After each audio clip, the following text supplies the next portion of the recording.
Il TG del quotidiano La Nazione Siciliana, notizie della Sicilia in 3 minuti.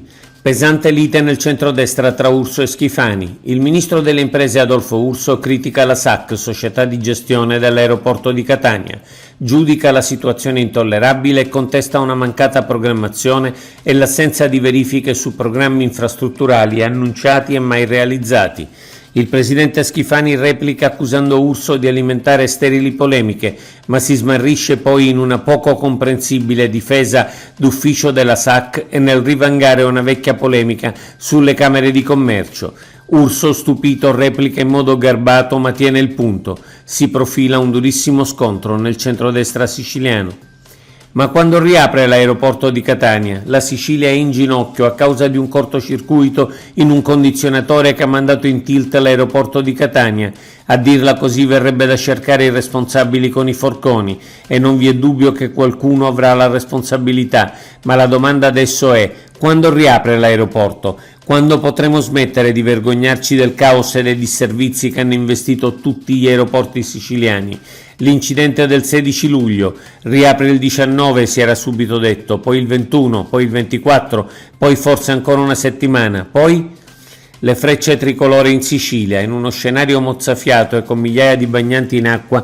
Ieri a Donna Lucata, comune di Scicli, si sono esibite con uno spettacolo come sempre entusiasmante le frecce tricolori, in occasione del centenario della nascita dell'aeronautica militare.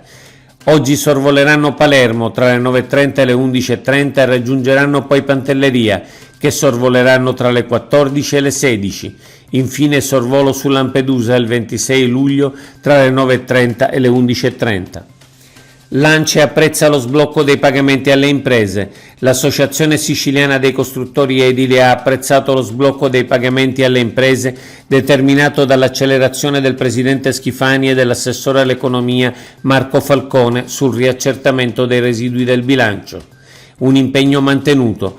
L'ANCE sollecita adesso il governo regionale ad impegnarsi per l'approvazione e il recepimento da parte dell'ARS del codice degli appalti e ad intervenire con il governo nazionale e il sistema bancario per sbloccare i crediti fiscali del bonus edilizio. Blackout, Schifani chiede a Enel l'impegno straordinario. Il terribile caldo degli ultimi giorni ha determinato un forte aumento dei consumi di energia elettrica, in particolare per i condizionatori, e questo ha determinato centinaia di guasti alla rete elettrica e conseguenti pesantissimi blackout. Il presidente Schifani si è messo ieri in contatto con l'amministratore delegato di Enel Distribuzione chiedendo un impegno straordinario. L'amministratore ha assicurato che fin da oggi verrà rafforzato il contingente già inviato in Sicilia, con un'ulteriore task force con uomini, gruppi elettrogeni e power station di grande potenza provenienti da tutta Italia. Grave rissa tra migranti nell'hotspot di Lampedusa.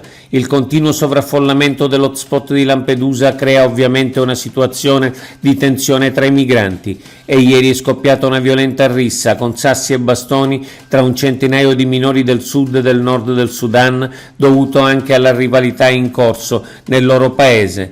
Il bilancio è di una quindicina di feriti. L'intervento della polizia ha scongiurato il peggio. Oggi è tutto. Per l'informazione della Nazione Siciliana, notizie.sicilia. Approfondisci su www.lanazionesiciliana.eu.